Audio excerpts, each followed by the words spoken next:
Abuse നേരിട്ടുള്ള കുട്ടികൾ അത് അവരുടെ അച്ഛൻ്റെ അടുത്ത് അമ്മേൻ്റെ അടുത്ത് ചെന്നിട്ട് തുറന്നു പറയുമ്പോൾ അവരുടെ കൂടെ നിൽക്കുന്നതിന് പകരം നിന്റെ കുറ്റം കൊണ്ടാണ് അങ്ങനെ സംഭവിച്ചതെന്നും പറഞ്ഞ് അവരെ കുറ്റപ്പെടുത്തുന്ന സിറ്റുവേഷൻസ് വരെ ഉണ്ടായിട്ടുണ്ട്.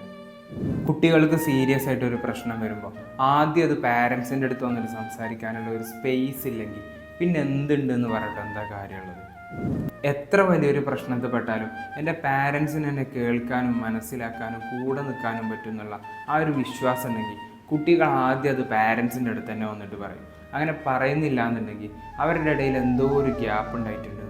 അത് മിക്കവാറും കുട്ടികൾക്ക് മുൻപുണ്ടായിട്ടുള്ള എന്തെങ്കിലും ഒരു പ്രശ്നം പാരൻസിൻ്റെ അടുത്ത് തുറന്ന് സംസാരിച്ചപ്പോൾ പാരൻസിൻ്റെ അടുത്ത് കിട്ടിയിട്ടില്ല എന്തെങ്കിലും ഒരു മോശമായിട്ടുള്ള റെസ്പോൺസൊക്കെ അറിയാനുള്ള കാരണം പാരൻസ് ചിലപ്പോൾ കുട്ടികളെ കുറ്റപ്പെടുത്തിയിട്ടുണ്ടാവും, അവരുടെ പ്രശ്നത്തിൽ നിസ്സാരമായിട്ട് തള്ളിക്കളഞ്ഞിട്ടുണ്ടാവും, അല്ലെങ്കിൽ അവർ അവഗണിക്കുകയും ചെയ്തിട്ടുണ്ടാവും. പല ചൈൽഡ്ഹുഡ് ട്രോമാസിൻ്റെയും പേഴ്സണാലിറ്റി ഡിസോർഡേഴ്സിൻ്റെയും വരെ കാരണം ഇത് തന്നെയാണ്.